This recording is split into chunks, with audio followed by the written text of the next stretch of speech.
리튬, 니켈 이런 것들이 너무 중요해진 거고 여기 안에서 제대로 역할을 할 수 있는 기업이라면 의미가 있어지는 거겠죠. 이제 배터리의 패러다임의 중심에는 철강이 있다.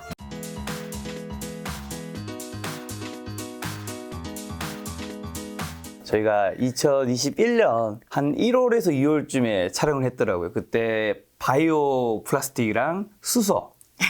네. 제가 그때 영상 찾아봤는데 사실 이 주제가 굉장히 많은 분들이 관심이 엄청 있는 주제라는 사실 더 많이 있잖아요. 다른 주제들도. 그렇죠. 근데 조회수 굉장히 잘 나왔더라고요. 이제 보셨구나. 아니 옛날에 봤는데 오늘 이제 촬영을 하니까 그때 영상 조회수 어떻게 나왔나 다시 한번 이제 받는 거죠. 근데 우리가 그때만 해도 사실 증시가 되게 좋았죠. 좋았죠. 네, 아마 그때가 3,200, 300 이제 한창 그때 증권가에서 나왔던 이야기 4,000 가나? 그쵸.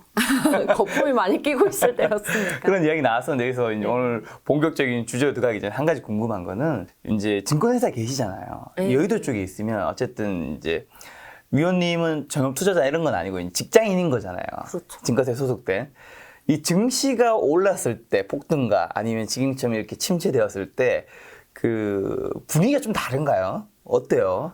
많이 다르죠. 우선은 저희 증권사 같은 경우에는 그 수수료 베이스잖아요. 아, 그렇죠, 그렇죠. 그렇죠. 생각해 보시면은 뭐 대부분 기관 수수료 많이 받는 것이 대부분 수입인데 확 떨어지는 게 느끼죠.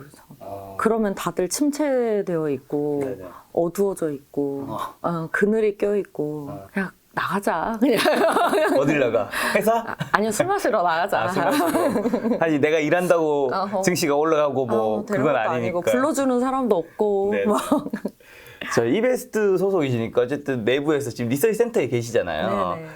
이베스트에서는 지금 뭐 증시 올해 하반기 어떻게 보고 있나요? 지금 당장 좀 변동성이 있기는 있을 수밖에 없다 이렇게 보고는 있는데 그래도 어느 정도 이제 바닥을 잡아가고 있는 거 아니냐 이렇게 보고 있어서 그냥 이제는 하반기 정도에는 그래도 좀 반등의 여지를 생각을 해보고는 있습니다. 근데 약간 반반인 것 같아요. 저희 하우스의 뷰도 이제 바닥을 잡고 이제 슬슬 이제 하반기에는 반등으로 보자 이런 이야기들도 있는 반면에 아직 더 있다라는 의견은 약간 저쪽 의견, 제 쪽 의견. 그러면 그 일반 개인 투자자 바라본 관점과 똑같은 거 아니에요? 오르거나 떨어지거나 떨어지고. 이거는 뭐 저희 쪽 말고도 기관도 마찬가지고 지금 다들 좀 어려워하고 있는 시점이에요. 왜냐면 지정학적 리스크가 너무 크다 보니까 그런 측면이 좀 있는 것 같습니다. 하지만 뭐 이미 많이 성장주들에 대한 재평가가 조금은 더 이루어져야 된다라는 측면이 있기 때문에 그거까지 조금 마무리가 되면 그래도 좀 반등의 시점이 다가오지 않을까 이렇게 보고 있습니다. 자, 이렇게 증시가 어려울 때 원래 또 이 투자 공부하기 또 좋은 시기일 수도 있기 때문에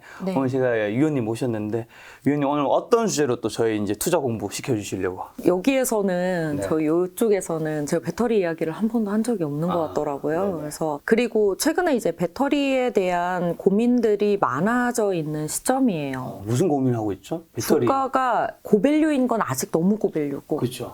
그런데 이제는 워낙 성장 산업이었었다 보니까 빠질 만큼 많이 또 빠지지 않았나 막 이런 이야기들도 좀 있고 그런데 장 변동성이 이렇게 심한 상황 속에서 성장주라고 해서 막 가져가는 게 맞나? 이런 고민들이 있어요. 그래서 옥석 가리기가 이미 너무 많이 이루어진 가운데 그럼 들고 갈 주식들은 종목들은 한정이 되어 있는데 그 대부분 종목들은 고밸류다. 그럼 이걸 어떻게 해야 되지? 이런 고민들. 그리고 지금 원재료 가격이 너무 많이 올라오고 있잖아요. 가장 큰 문제예요. 특히나 이 배터리 쪽은 성장 산업이 방향성이 정해져 있는 성장 산업이기 때문에 원재료 가격이 막 올라가기 시작을 하면은 특히 뭐 리튬 가격이 니켈도 올라가고 리튬도 올라가고 코발트도 올라가고 구리도 올라가고 다 올라가고 있습니다. 그래서 이렇게 되면은 캐파 증설을 시킬수록 점점 돈을 못 버는 거 아닌가?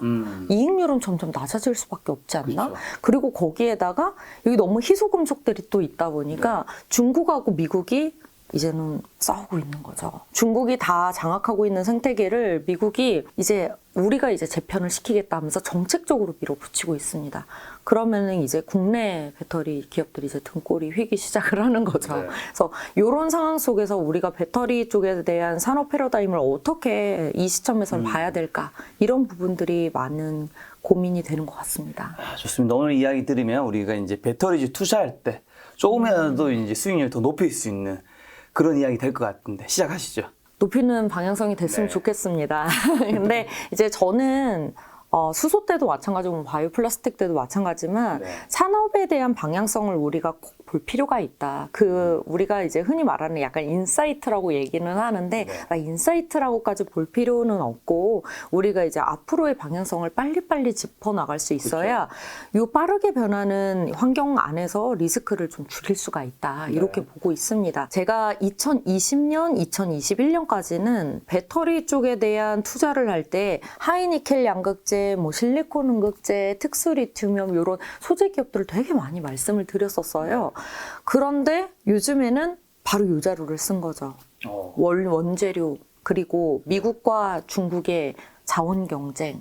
근데 사실 2020년 4월에 제가 처음 배터리 자료를 썼을 때에도 우리나라가 지금 당장 기술이 올라오는 측면들이 크기 때문에 그거는 계속 봐야 되겠지만 어느 순간 기술이 성숙해 버리는 순간에는 원재료단에 대한 문제를 우리나라는 할 수밖에 없다. 왜냐하면 생태계가 없기 때문이다. 그렇죠. 이게 저는 배터리 레포트의 포인트였어요. 2020년에 이미. 정말 기술이 빠르게 성숙화가 돼서요. 2022년인 현재 기술 성숙도가 웬만큼 다 올라왔습니다. 저희 배터리 기술의 성숙도가 이렇게 빠르게 올라오면 그 다음 걱정해야 될 건 중국이에요. 이제는 가격 경쟁 가는 거네. 원가 경쟁력 가진 기업들만 살아남는 거네. 그러면 중국 기업들이 단연 우세할 수밖에 없죠. 이게 왜냐하면 중국과 기술 격차가 별로 안 나게 되는 거니까. 그렇죠. 네. 이미 너무 성숙화가 되어 있어서 그럼 정말 2022년은 고민의 해가 될 수밖에 없다. 우리가 기술적으로 배터리 소재를 보면서 프리미엄을 받을 수 있는 소재들은 이제 저는 한 2개 정도 꼽고 있어요. 첫 번째로는 리튬염은 이미 기술 성숙도는 어느 정도 올라오긴 했지만 리튬염 중에서도 특수 리튬염 하고 있는 기업들은 글로벌 플레이어가 한정이 되어 있다. 그렇다면은 가격 판가 전이를 고가의 판가로 판매할 수 있는 이런 경쟁력을 가질 수가 있겠죠. 그래서 특수 리튬염 쪽을 조금 보고 있고 두 번째로는 실리콘 음극재 관련된 소재예요. 네. 실리콘 음극재 하면 단순히 실리콘 음극재만 생각을 하시는데 실리콘 음극재를 위해서는 우리가 음극 도전제 쪽에는 CNT라고 하는 탄소 나노 튜브라고 하는 그 도전제가 사용이 됩니다. 이게 올해부터 싱글 월로 그러니까 단일벽 CNT로 본격화되기 시작을 했어요. 이 2가지 소재 제외하고는 이제 서플라이 체인도 어느 정도 갖춰져 있고 기술 성숙도도 다 올라왔기 때문에 어떻게 하면 원가 경쟁력을 가져서 이익을 유지할 수 있을까가 소재 기업들한테도 핵심이고 문제는 소재 기업들도 아직은 쇼티지 상황이기 때문에 셀 기업하고 완성차 기업들이 점점 힘들어져요. 어쨌든 만들어는 내야 되겠고 그렇죠. 소재 기업들한테 소재는 받아야 되겠고 그래서 우리가 그 원재료 올라가는 부분은 좀 우리가 떠안아 줄게 이런 상황 속이에요. 그렇다 보니까 저는 셀메이커들은 지금 가장 힘든 단계고 셀메이커들의 그 가격 전가에 있어 원재료가 올라가는 부분에 일정 부분 또 완성차 기업들이 떠안아 주고 있기 때문에 지금 당장의 환경 자체는 배터리 소재 쪽이 좀 유리하다고는 보고 있습니다. 네. 하지만 지금 말씀드렸듯이 기술 성숙도가 대부분 올라온 소재들이기 때문에 셀 기업들 입장에서 우리 셀 기업 입장에 한번 생각해 보실게요. 중국에서 받아오면 저렴해요. 그리고 그런 상황인데 뭐 원재료가 올라가는 부분을 크게 막 떠안고 이렇게까지 하지 않아도 돼요. 그러면은 성숙도가 올라온 우리가 이제 표준화된 소재들 중심으로는 웬만하면 중국 기업 걸 쓰고 싶어 하겠죠. 그렇다 보니까 소재도 옥석 가리기가 많이 필요하다. 이렇게 보시면 될 것 같습니다. 지금 말씀드린 소재들 중에서 특수 리튬염이라든지 실리콘 음극재 요런 그리고 이제 CNT 도전제, 싱글월 CNT 도전제 같은 경우에는 좋긴 좋은데 문제는 얼마나 잘 알겠어요, 다들. 옥석이 다 가려져 버렸어요. 너무 고밸류예요. 내년 기준으로 봤을 때 막 50배. 지금 장이 너무 변동성이 심하잖아요. 이런 상황 속에서 웬만하면 저평가되어 있는 산업을 엄청 찾고 싶어요. 기업도 그렇고. 50배짜리 사기 쉽지 않거든요. 이게.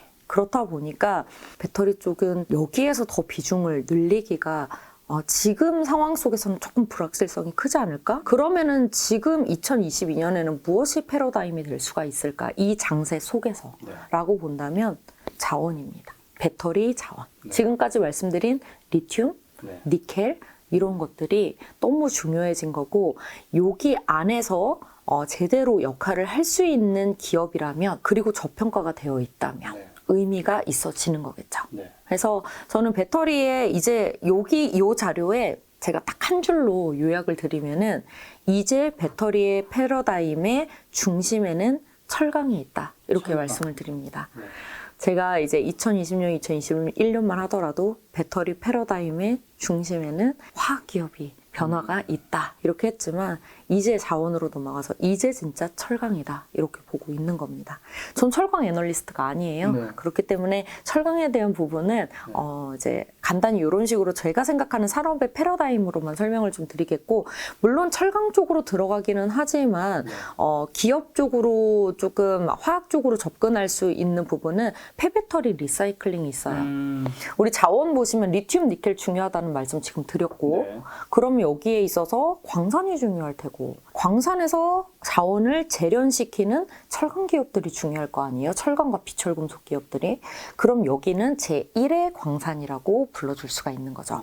그런데 저희 2008년, 2009년 때만 하더라도 중국 기업들이 전기차 시장을 빠르게 이끌기 위해서 본인들은 내수 시장으로 키워서 산업을 육성시킬 수가 있잖아요. 제일 먼저 한 게 바로 광산 매입이었었어요. 리튬, 코발트 이런 광산들을 중국 기업들이 생태계를 7, 80% 이상을 지금 이미 다 가지고 있습니다. 가장 저렴한 2008년, 9년에 산 거예요. 그때 지분 인수할 때는 뭐 전기차 시장에 개화도 안 했고 뭐 그것 때문에 되겠어. 다 싸게 다 가져왔던 거죠. 이제 와서 하려면 어떨까요? 비싸겠죠. 엄청 비싸기도 할 뿐더러 자원을 가지고 있는 기업들이 이제는 우리 국유화할 거야. 다른 쪽에 판매하게 안 할 거야. 우리가 재련까지 해서 판매할 거야. 이렇게 돼버리는 거예요. 그렇다 보니까 다시 지분 인수를 하기도 힘들고 아니면 다른 쪽에서 더 뽑아내서 하기도 생각보다 시간이 많이 걸리고 그렇다 보니까 미국 같은 경우에도 뒤늦게 들어온 케이스이기 때문에 힘이 좀 많이 붙여요. 그래서 제2의 광산이 필요한 겁니다. 그래서 제2의 광산은 무엇이냐? 바로 지금 말씀드린 폐배터리 리사이클링이 되는 거죠. 저희 배터리를 가지고 사실 그래요. 저희 리튬 1톤 딱 없는데 광산 측면에서 보면은 거의 광석으로는 250톤 정도가 필요하고요. 염수형으로 들어가서 염호에서 뽑아내는 건 750톤이 필요해요. 그러면 1톤 나와요.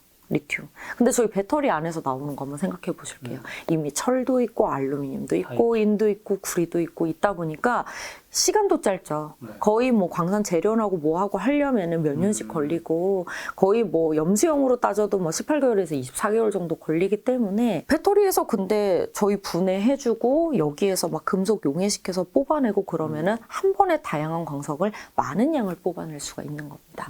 그래서 저희 광산 채굴이나 재련 플러스 폐배터리 리사이클링도 미국이나 이제 중국 이외의 국가들을 굉장히 중요하게 생각을 하고 있는 제2의 광산이다라고 보시면 될 것 같아요.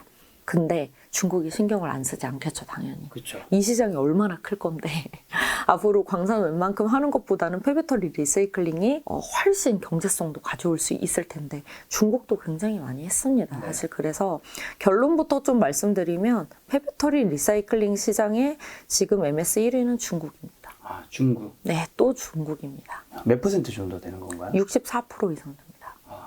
또 많이 장악을 했죠. 여기에서 지금 그치만 여기 아직 광산 쪽은 초기라고 보기는 좀 어렵지만 그래도 여기에서 계속 채굴 기술이라든지 재련 기술들을 계속 높여 나간다면은 해볼 수 있는 여지들이 있어요. 그래서 미국 같은 경우에도 지금 채굴 재련에 대한 기술들을 계속 끌어올리고 있고 예를 들어 이제 리튬 같은 경우에는 아까 광석에서 뽑아내는 방법도 있지만 염수에서 뽑아내는 방법도 있다고 말씀드렸잖아요.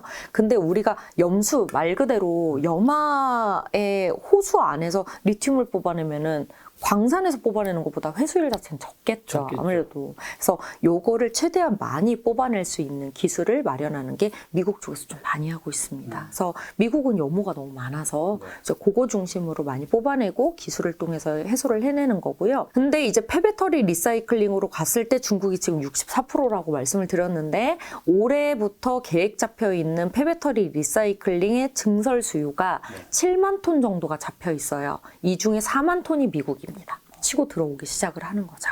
그리고 잘 생각해 보시면은 우리나라 배터리 기업들이 지금 미국에 현지 공장을 엄청 많이 세우려고 하고 있잖아요.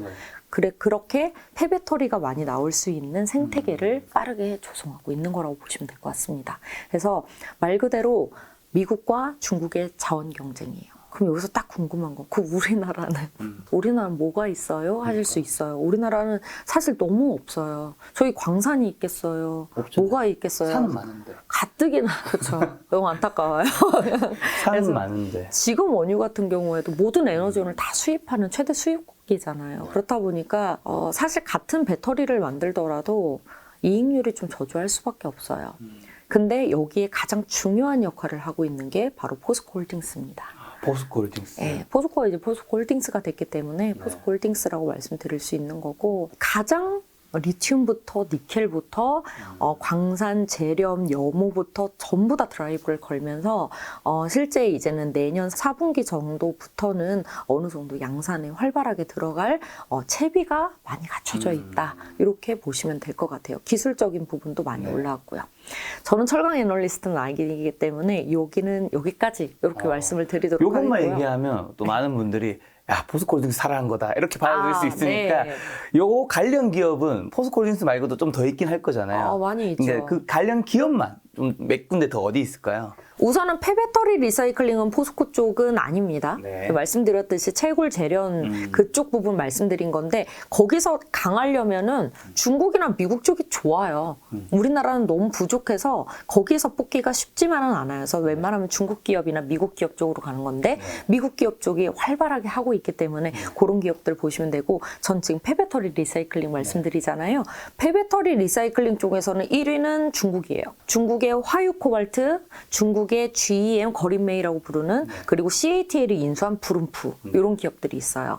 근데 저는 LG화학이나 그리고 국내에서는 성일하이텍, 이제 상장하려고 한 성일하이텍 이런 기업들 말씀드리고 있고, 에코프로 이런 기업들도 괜찮긴 하죠. 에코프로는 뭐 주가 많이 올랐어요. 그렇죠, 많이 올랐죠. 저평가되어 있는 걸로 보자면은 LG화학이나, 그리고 이제 상장을 어느 정도 밸류에 상장할지 몰라요. 지금 예비 심사 중이기 때문에. 근데 이제 국내에서는 유일하게 폐배터리 리사이클링 쪽으로 양산을 하고 있는 기업이 성일하이텍이라는 기업이 있습니다. 3분기 정도에 상장이 될 것 같아서 그래서 밸류는 조금 조심스러워서 말씀드리기 좀 어려울 것 같고요. LG화학 같은 경우에는 폐배터리 리사이클링 쪽으로 미국에 스펙 상장된 대표적인 리사이클이라는 리튬 사이클이라고 하죠. 리사이클이라는 기업을 많이 스펙 관심 있으신 분들은 많이 들어보신 기업일 거예요. 여기는 LG랑 장기 공급 계약도 맺었어요. 이제 황산니켈 쪽 이제 장기 공급으로 받겠다. 그리고 미국 쪽에 또 들어가잖아요. LG 에너지솔루션이 JV도 가장 많이 맺은 기업이기 때문에 거기랑 아예 장기 공급 계약을 맺은 폐배터리 리사이클링 기업이에요. 거기에도 지분 투자를 LG화학이 좀 해놓은 상태고요. 거기에다가 지금 아직 확정은 안 됐고 초기 검토 단계인 폐배터리 리사이클링 기업들 중에 이제 뭐 벨기에 유미코어 이런 기업들도 있습니다. 한마디로 LG화학에 대해서 말씀드리면은 배터리 수직 계열화를 시켜서 우리가 소재 쪽에서의 이익은 끌어당길 거다. 그래서 저는 배터리 생태계를 흡수 중인 기업이다. 이렇게 말씀을 드립니다. LG화학에 뭔가 좀 볕들 날이 오는. 첨단 소재 사업부에서 최근에 영업이익률이 굉장히 높게 나왔어요. 15% 가까이 영업이익률이 나왔는데, 그게 이제는 분리막 사업부를 이미 내재화를 시켰고, LG전자 쪽에서 이제 들고 왔죠. 다시 원래 있었던 걸 가지고 온 거였고, 그러면서 이제 이익이 더 증가한 측면이 있고, 저희 양극재 같은 경우에도 완전 하이니켈급, 니켈 함량 90%짜리 아니라면은 플레이어가 굉장히 많아요. 그렇기 때문에 오히려 본인들이 내재화율을 확 늘려서 이익률을 끌어올리는 버리는 게 유리하다라고 본 거예요. 그래서 향후에 지금 현재 뭐 한 30% 정도 내재화 25에서 30% 정도 되고 있는데 40%까지 끌어올리고 여기서 멈추는 게 아니고 하이니켈 양극재까지 20% 이상 내재화를 하겠다라고 하고 있어요. 그러면 안정적인 공급처인 LG 에너지 솔루션이 있는 가운데 내재화율을 양극재 쪽으로 확 늘리기 시작을 한다면 LG화학 쪽으로 이익률은 오히려 소재 이익률은 더 들어올 수밖에 없죠.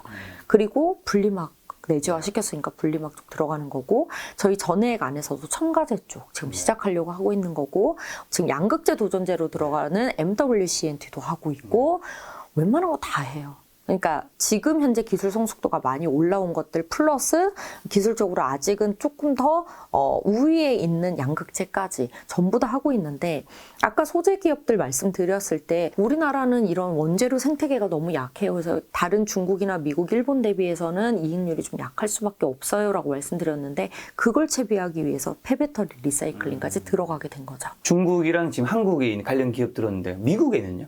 미국에 왜냐면 지금 중국에는 또 투자를 또 굉장히 좀 사람들이 조심하기 때문에 엄청 조심해야 네, 되죠. 그래서 미국에 있는 기업을 좀 나열을 해주시면 미국에 있는 대표적인 세 가지 기업이 있습니다. 네. 이제 리트리브라는 기업이 있고요. 리트리브 테크놀로지라는 기업이 있고 그리고 레드우드 머티리얼즈라고 하는 기업이 있어요. 레드우드 머티리얼즈는 여기는 테슬라랑 같이 폐배터리 리사이클링 계약을 맺은 기업이에요. 그쪽에서 나온 대표가 만든 기업이기 때문에 레드우드 머티리얼즈도 지금 뭐 생산이 이제 높은 편이고 그리고 리사이클 지금 LG가 투자한 리사이클 말씀드렸더니 여기 스펙 상장된 기업인데 여기는 이제 LG 쪽 폐스크랩 갖다가 이제 대거 만드는 건데 여기는 대규모 양산을 아직 해보진 못했어요. 그래서 제가 미국 기업들한테 다소 조금 고민이 되는 거는 딱 한 가지인데 이제 중국은 조금 조심스럽긴 하지만 업력이 오래되고 대규모 양산을 해봤다 보니까 이들의 회수율 자체는 지금 98%, 99% 정도가 돼요. 금속 회수율, 금속 100%를 회수할 수 있다고 할 때 98, 99%가 2%가 버려지는 거고. 네, 그런 대규모 양산으로 이미 나오고 있다라는 소리죠. 저희 파일럿 단계에서는 그렇게 나올 수 있는데 사이즈 컸을 때도 그렇게 나온다는 건 안정적으로 운용이 됐다는 소리예요. 근데 레드우드나 리사이클 같은 경우에는 특허 기술 같은 거 다 좋긴 한데 아직까지는 소규모 양산이에요. 리사이클보다는 레드우드 머티리얼즈가 조금 더 유리해 보이기는 합니다. 하지만 둘 다 되게 좋은 게 공급처가 안정적이에요. 아까 레드우드 말씀드렸듯이 테슬라 쪽으로 해서 연계돼서 가면은 이쪽은 괜찮을 수밖에 없겠죠. 그리고 리사이클 같은 경우에는 미국 내에 현지 공장을 세우고 있는 가장 큰 기업인 LG 에너지 솔루션의 패스트크랩을 받아서 장기 공급 계약까지 맺어져 있는 상태니까 이 두 기업 중심으로는 좀 괜찮습니다. 자, 여기서 한 가지 궁금한 게 그 폐배터리를 한마디로 수거해서 이걸 리사이클해서 다시 활용한다라는 거잖아요. 네. 사실 전기차든 뭐든 이 배터리가 훨씬 필요한 숫자는 계속 늘어나잖아요. 네. 여기서 지금 깔려있는 폐배터리가 그거를 어느 정도 감당할 수 있는 정도의 숫자가 나올 수 있는 건가요? 지금은 너무 부족하죠. 그래서 사실 중국이 유리했었던 이유가 대부분 생태계가 그쪽에 다 몰려 있잖아요. 그러니까 여기는 폐배터리가 나오는 회수율도 높은 거예요. 그러니까 뭐 시도를 많이 해볼 수 있었어요. 근데 미국이 폐배터리 정책이 왜 다소 적었었지? 보시면 이제 들어가서 다 깔려고 하잖아요. 공장이 없었었잖아요. 테슬라 빼고 없었었잖아요. 그래서 재번 시설을 먼저 까는 게 먼저였어요. 그럼 이거 어떻게 하지? 근데 생각해 보시면 미국에 지금 국내 기업들이 대거 가서 공장을 짓고 있어요. 미국 공장 처음 가서 공장 돌리면 수율이 높을까요? 아니요. 패스크랩 엄청 많이 나오겠죠. 그렇죠. 폴란드 공장도 한번 돌리려고 하는데 오래 걸렸는데 거기서 불량품들 나오고 패스크랩 나오고 그러면 그거 가져다가 하기 시작을 하겠죠.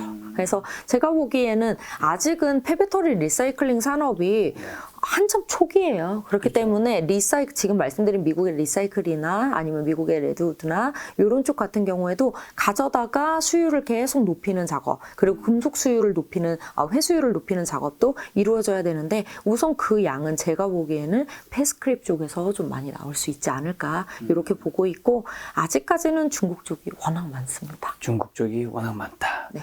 자, 또 그 다음 이야기 뭔가요? 이렇게 딱 말씀드리면은 그럼 리사이클링이 뭐가 기술의 핵심일까 궁금할 수 있잖아요. 그리고 다른 리사이클링 업체 뭐 국내도 없는 것도 아니고 리사이클링이라고 하면은 막 그렇게 어려울 것 같지는 않잖아요. 어려울 것 같지는 않은데 나중에 하면 이익률 진짜 높을 거. 어차피 쓰레기 가져다가 다시 재활용해서 높은 값에 파는 거니까. 그래서 산업 비즈니스는 좋은데 그럼 이것도 막 그렇게 어려운 건 아니지 않을까? 이렇게 생각하실 수 있어요. 네, 근데 약간 기술력이 아직은 높죠. 왜냐하면 저희 EV 배터리 차량에 넣고 싶은 금속을 뽑아내야 되는 거기 때문에 금속의 순도가 높지 못하면 활용이 안 돼 버려요. 그래서 공정을 조금 설명드리도록 하겠고요. 네. 그리고 기술의 핵심이 뭔지까지 설명드리도록 하겠습니다. 지금 여기 표 11번을 보시면은 폐배터리 리사이클링 기술 해서 건식, 습식 두 가지가 나와 있어요. 건식 공정이 있고 습식 공정이 있는데 사실 요거 철강하고 비철금속 재료하고 똑같아요. 그래서 건식 공정 같은 경우에는 이제 뒤에 가서 조금 더 설명을 드리겠는데 건식과 습식의 둘 중에 하나를 사용하는 게 아니고 둘 다 사용하는 흐름으로 가고 있어요. 왜냐하면 지금 금속 회수율을 보시면은 건식 쪽은 그 진한색 파란색이 회수가 잘 된다는 소리예요. 그러면은 건식에서는 코발트, 니켈, 구리가 제일 잘 나오는 거고 보시면 알루미늄하고 리튬, 중요한 리튬이온 배터리에 가장 중요한 리튬이 안 나온다는 소리예요. 그렇죠. 그래서 여기는 니켈, 코발트, 망갈까지는 되는데 제일 중요한 우리가 지금 에너지가 너무 원재료가가 올라가고 있는데 리튬이 안 나온다. 그럼 이거 어디서 뽑을 수 있냐? 습식 가서 뽑을 수 있는 겁니다. 여기는 위에 대비해서는 잘 나오네요. 엄청 잘 나오는 거예요, 저 정도면. 그리고 위에 보시면 알루미늄은 건식에 또 안 나오잖아요. 네. 알루미늄이 또 잘 나오죠. 한마디로 습식에서는 건식에서 회수할 수 없는 알루미늄과 리튬이 잘 나오기 때문에 건식과 습식은 동시에 사용이 돼야 된다. 이렇게 보시면 될 것 같습니다. 근데 사실 습식만 가져도 충분히 많이 나오는데 왜 건식과 습식을 같이 섞느냐? 건식이 저렴해요. 공정 돌릴 때 훨씬 저렴 경제성이 있고 그러네요. 이거 단순히 비교했을 때는 습식이 요거 하나 빼고는 다 똑같거나 더 좋네요. 네, 이것도 뭐 4개짜리니까 지금 거의 뭐 굴이 잘 나온다는 소리예요. 근데 우리 기업은 이윤을 창출을 원하고 이익률을 원하기 때문에 습식만 해서는 돈이 좀 안 돼요. 그래서 건식과 습식 공정을 동시에 활용하는 쪽으로 가고 있습니다. 그러면은 하나하나 공정을 좀 설명을 드려볼게요. 우선 2개를 한다는 건 알았는데 도대체 왜 습식이 비쌀까? 그걸 보신다면은 그림 28번을 보시면 리사이클링을 본격적으로 아까 건식과 습식에 본격적으로 들어가기 전에 우선은 전처리 공정을 거쳐요. 전처리 공정을 왜 거치냐? 우선 저희 배터리 팩을 딱 받아올 거 아니에요. 그러면은 뭐 열 처리의 건식 공정으로 들어가기 전에 우리 뭐 해야 되냐? 분해해서 회수할 수 있을 거 빨리빨리 회수를 해야 되잖아요. 그러면은 먼저 분해를 합니다. 이 분해 누가 할까요? 사람이에요. 아, 사람이에요? 이걸 자동화를 시켰으면은 훨씬 돈이 저렴해졌을 텐데 지금은 다 사람이 합니다. 왜냐하면 복잡해서. 너무 복잡해요. 잘못하면은 이걸 제대로 회수를 못해서 더 가져올 수 있는 회수도 다 망가지는 경우가 야, 많아요. 이걸 사람이 한다는 게 좀 충격적이네요. 네, 전처리 공정에서 돈이 엄청 많이 들어갑니다. 그래서 인건비가. 그래서 인건비 지금 첫 번째 폐배터리 리사이클링에서 경제성을 뽑아내기 위해서는 적어도 전처리 공정에서는 자동화 시스템이 잘 돼야 된다. 이게 핵심이에요. 근데 아직까지는 손으로 대부분 이제 수동으로 좀 많이 한다라고 보시면 되고 여기에서 나오는 요 철, 구리, 알루미늄 요거는요.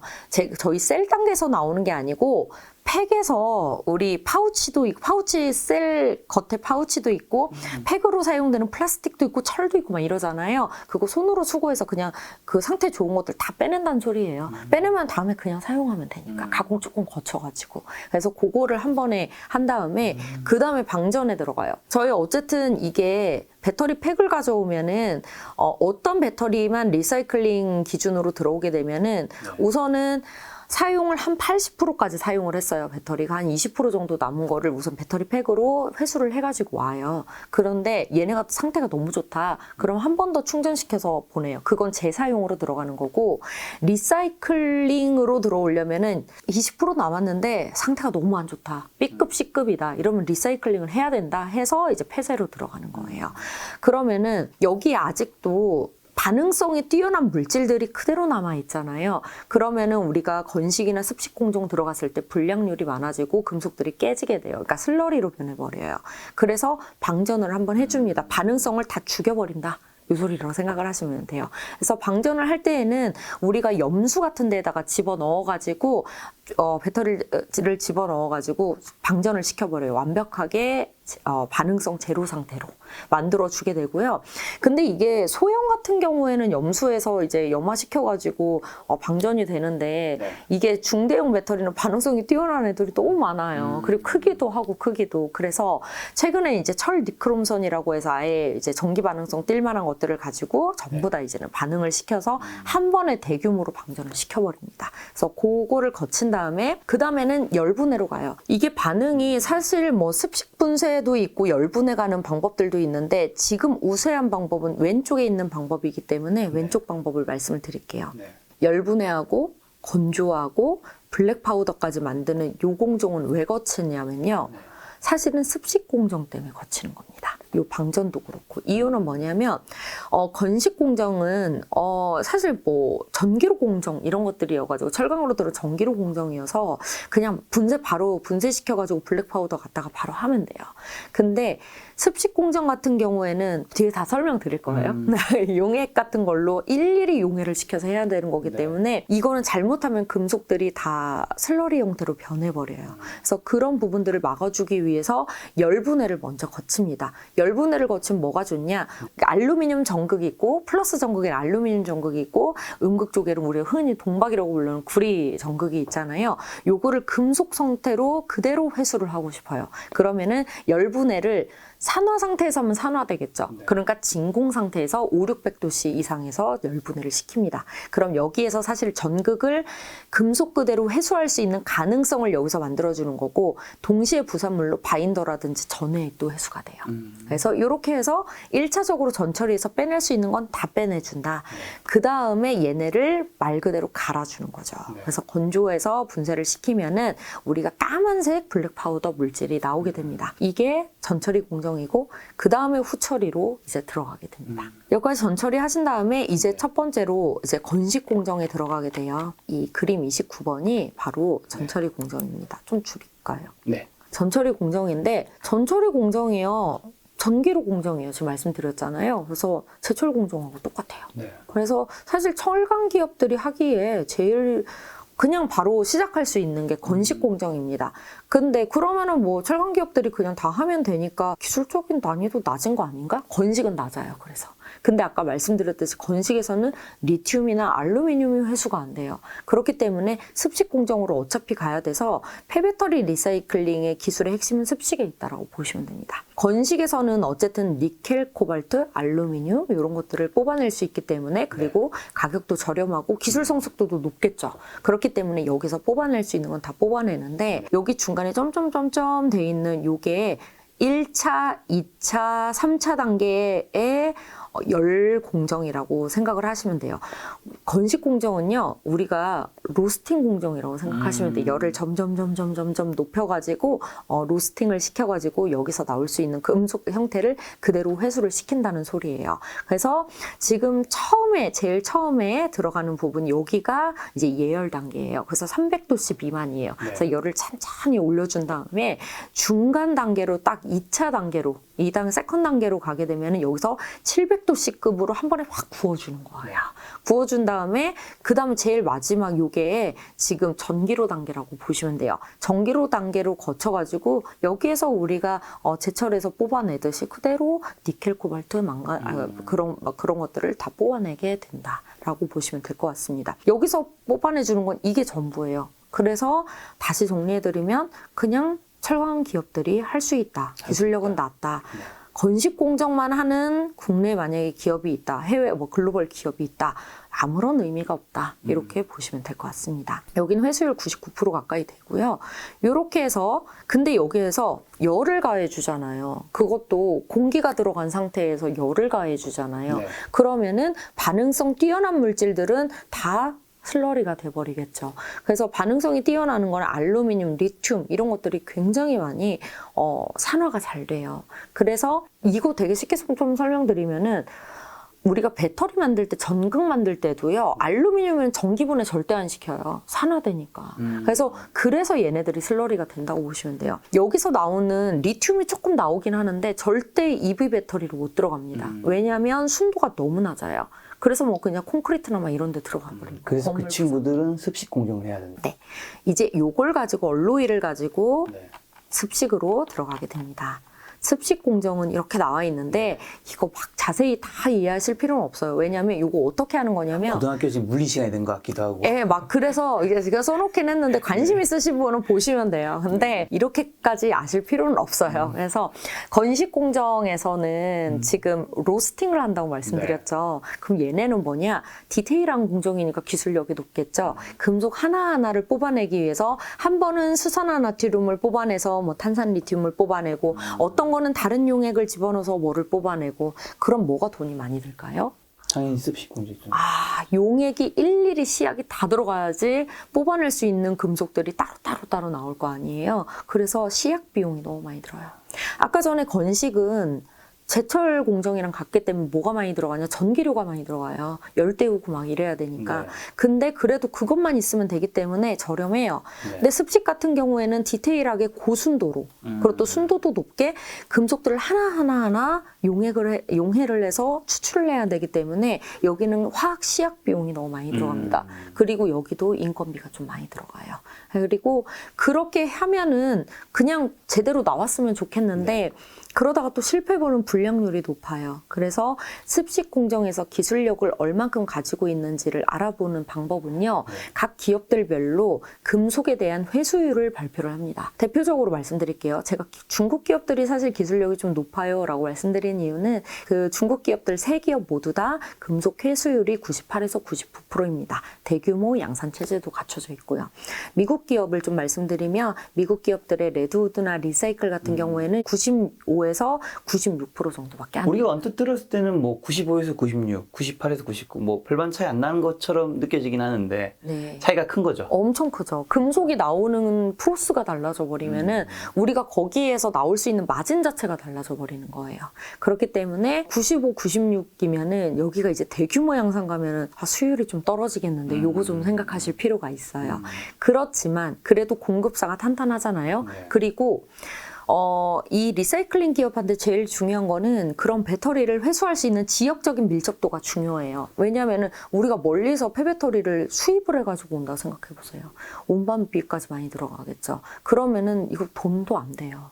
그래서 이제 그냥 웬만하면은 셀이나 배터리 만드는 공장 옆에 있어요. 그래서 그냥 바로바로 가져와 버리게. 그래서 그걸 절감해야 되기 때문에 지금 미국의 현지 공장 많이 짓고 있는 국내 기업들 바로 옆에 이제 리사이클이나 레드우드 기업들이 이제 거기는 테슬라 쪽이니까 그쪽 근처에 리사이클링 기업을 세워두고 폐스크랩을 가지고 재활용률을 계속적으로 높인다. 그런 측면에서는 안정적이다라고 보고 있습니다. 그래서 회수율이 그 정도 되고 우리나라의 성일하이텍이 이제는 상장 준비를 하고 있죠. 근데 거기가 이제 96% 정도가 돼요. 근데 여기도 그러면은 뭐 미국 기업들과 이게 맞먹을 정도로 어느 정도 회수율은 되지만 문제는 중국 대비해서는 조금은 떨어져요. 근데 다행인 것은 금속 회수율만 좋다고 다 좋냐. 네. 금속 회수율이란 어떤 금속을 뽑아내도 좋아. 근데 금속이 많이 나오네. 양이 많이 나오네 요거예요. 양은 이제 네, 근데 질이 우리가 나왔군요. 리사이클링 중에서 리사이클링 금속 회수율도 중요하지만 순도 중요하다고 말씀드렸고 두 번째로 진짜 중요한 거는 습식을 하는 이유는 리튬 때문이에요. 리튬을 못 빼는 중국 기업이 있습니다. 네. 그래서 상대적으로 리튬을 미국과 우리나라 기업은 다 뽑아낼 수가 있어요. 왜냐하면 요거에 특화시켜서 기술 개발을 했기 때문에. 그래서 그런 측면에서는 기술적인 경쟁력을 우리나라나 아니면 레드우드, 리사이클이 가지고 있다. 이렇게 보시면 될 것 같습니다. 네. 그런 측면이 좀 좋고요. 그래서 이렇게 리사이클링에 대해서 조금 설명을 드렸는데 그러면 아까 잠깐 언급드리기로 LG화학 말을 했는데 그럼 LG화학이 인수를 검토하고 있는 우선 지분 인수를 한 리사이클에 대해서는 설명을 드렸고요. 지분을 좀 더 한번 해볼까라고 검토 중인 벨기에 유미코어 좀 말씀드리면 벨기에 유미코어 같은 경우에는 지금 유미코어 자체도 주식에 상장이 되어 있지만 뭐 그렇게 말씀은 안 드려요. 왜냐하면 여기는 전구체도 만들고 여러 가지를 만들고 있기 때문에 사실 여기는 양극재 기업으로 많이 봐주고 있어요. 소재 기업들로 많이 봐주고 있어요. 소재 빠지면 유미코어 기업도 같이 빠집니다. 근데 여기 리사이클링 같은 경우에도 사실 업력이 중국만큼이나 좀 오래된 기업이고요. 이거 금속 회수율이 리튬도 나오면서 99%예요. 높은 기업이에요. 게다가 수직 계열화가 다 되어 있잖아요. 일정 부분 광산에 대한 가공 부분도 가지고 있고 거의 리사이클링도 가지고 있고 전구체도 만들 줄 알고 양극 활물질도 만들 줄 알아요. 그러면 여기를 좀 들고 있으면 경제성 있게 한 큐에 좀 해결할 수가 있는 거죠. 그래서 LG화학이 이런 배터리의 여러 가지 생태계를 흡수하는 노력을 하고 있다는 것 자체, 그리고 지금 많이 저평가되어 있다는 측면에서 저는 조금 많이 주목을 하고 있습니다. 그러니까 기업 자체로도 좀 말씀드리지만, 그러니까 뭐 주가 측면으로만 단순히 저는 말씀드리는 건 아니고 향후에 아마 지켜보시면 좋은 건 LG화학이 다 하고 있구나, 얘네가 이익률은 다 가져가고 있구나, 이게 좀 느껴지실 거예요. 그래서 그런 측면에서 좀 주목을 하고 있습니다.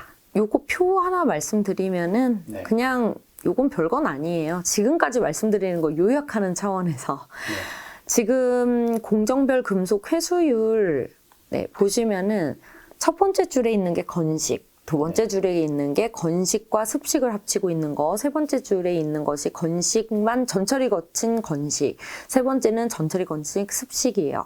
보시면 제일 마지막 줄에 있는 습식이 모든 걸 다 뽑아낼 수 있죠. 그것도 회수율도 엄청 높아요. 그렇지만 두 번째 줄에 있는 건식과 습식 섞은 게 대체적으로 다 높기도 하면서 경제성도 나온다. 이거를 좀 한번 보여드리려고 이 표는 드렸습니다. 그래서 저는 그런 기업들 주목을 하고 있고, 지금 배터리의 패러다임은 지금은 제1광산, 제2광산이 가장 중요한 시점이 되어버렸다. 이유는 그 정도로 기술성 속도가 빠르게 올라왔다. 이렇게 보고 있습니다. 여기서 한 가지 좀 여쭤보고 싶은 게, 이제 리튬 강산이 있잖아요. 뽑아낼 수 있는. 근데 그거를 이제 해서 나중에 리튬을 내가 받아내는 것까지 시간이 굉장히 오래 걸린다고 하더라고요. 네, 광산 쪽에서 많이 걸립니다. 네. 제가 어제 듣기로는 뭐 한 7, 8년 걸린다던가. 리튬 광산에서 했을 때는. 네, 염수에서 했을 때는 한 2년 정도 걸리고. 근데 염수에서 했을 때는 이제 뽑아내는 양이 좀 적은 거고. 적죠. 그렇게 됐을 때는 원재료인 그 리튬의 가격은 계속해서 어느 정도 몇 년 동안 우상향할 수도 있는 뭐 그런 일이 벌어질까요? 다행인 것은 중국 쪽에서 2025년까지 잡아놓은 증설이 많습니다. 그러니까 재련 캐파가 많습니다. 재련 캐파가 꽉 잡혀 있어서 솔직히 말하면 당분간 많이 올라갈 거예요.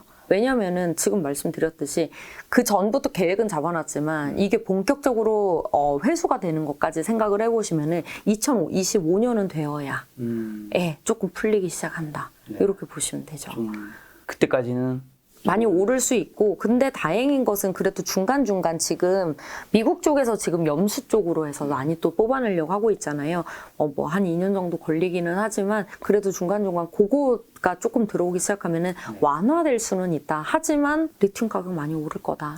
원재료 쪽이 좋죠, 어떻게 보면. 지금 여기서 이제 잘하고 있는 국가가 이제 중국, 그다음에 미국, 그다음에 한국에 뭐 몇 개 기업이 있다라는 건데, 그럼 만약에 이제 위원님한테 누군가가 그럼 이 중에서 어디 나라에 지금 투자하는 게 좋냐고 물었을 때는 중국이 1위라서 1위 해야 될 것 같지만 중국은 여러 가지 우리가 뭐 설명하지 않아도 알고 있는 그런 여러 가지 리스크로 인해서 조금 이제 공포감이 좀 있기 때문에 위원님 보실 때는 어디 나라를 하는 게? 미국이 좋기는 하죠. 그리고 우리나라 같은 경우에도 결국에 만약에 주식이다. 그러니까 우리가 막 장기적으로 이쪽의 방향성을 보고 계속 밀고 나가겠다라고 한다면은 우리나라는 이제 모멘텀으로 볼 수가 있죠. 아직은 모멘텀이고 장기적으로 봤을 때 조금 좋아 보이는 또 그런 쪽은 지금 또 철강 쪽 같은 경우에도 조금 의미는 있어 보여서 뭐 포스코 같은 기업들도 나쁘지는 않다 이렇게 보고 있죠. 근데 국가로 본다면 전 미국 좋습니다, 솔직히.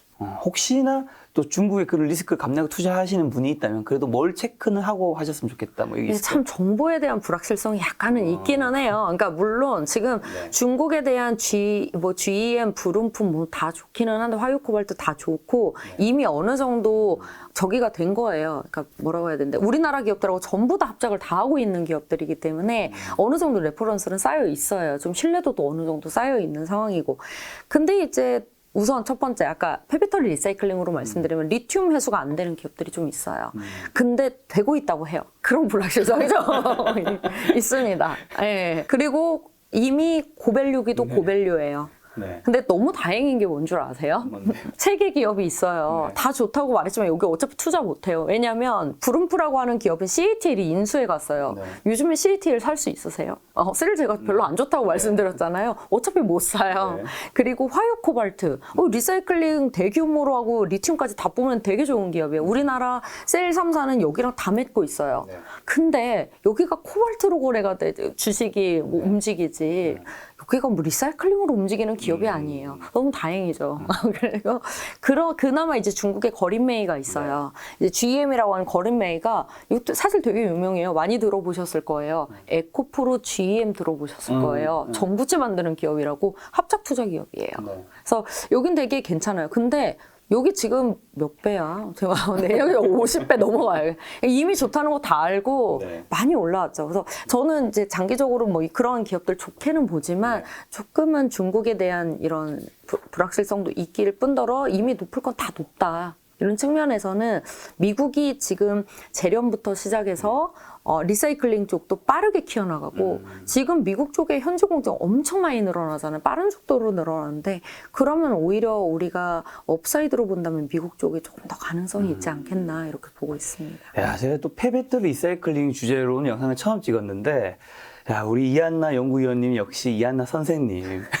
정말 전에도 이제 바이오랑 이제 수소 때도 사실 굉장히 일반인이 봤을 때 어려운 얘기일 수 있는데 정말 이게 설명을 쉽게 잘해 주셔서 저도 듣다 보다 보니까 앞부분이 살짝 이해되는 것들이 있더라고요. 네, 역시. 다행이네요.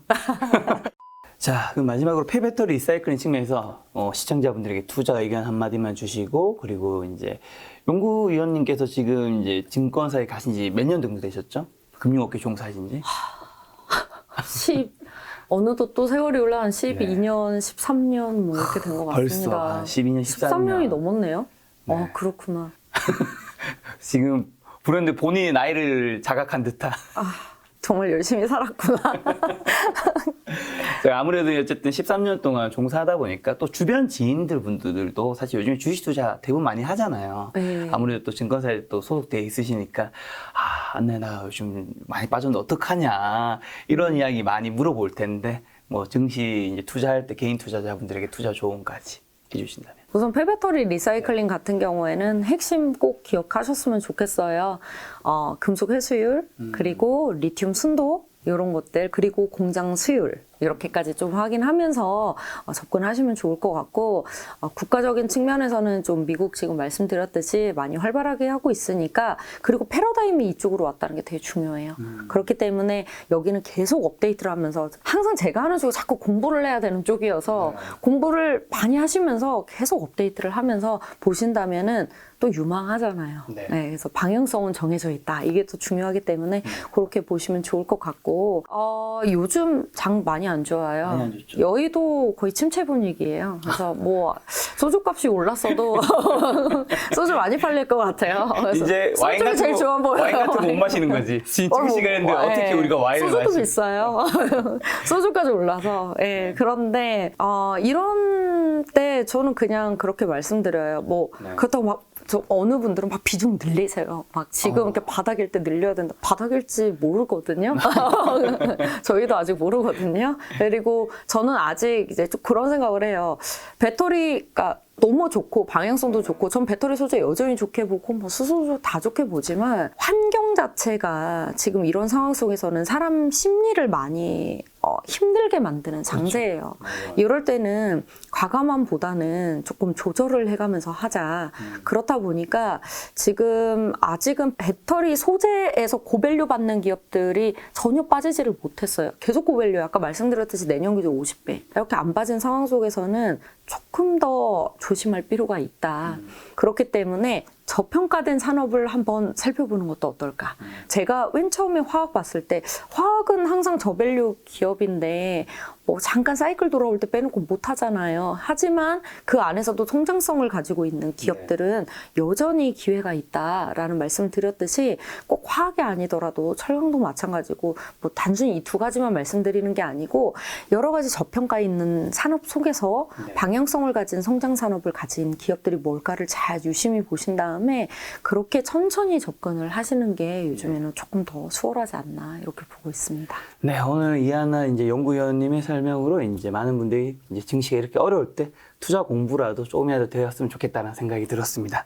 오늘 만남의 손님은 이하늘 연구위원님이었습니다. 지금까지 여러분 소중한 시간 함께 해주셔서 정말 감사합니다. 오늘도 김 작가였습니다. 고생 많으셨습니다. 감사합니다.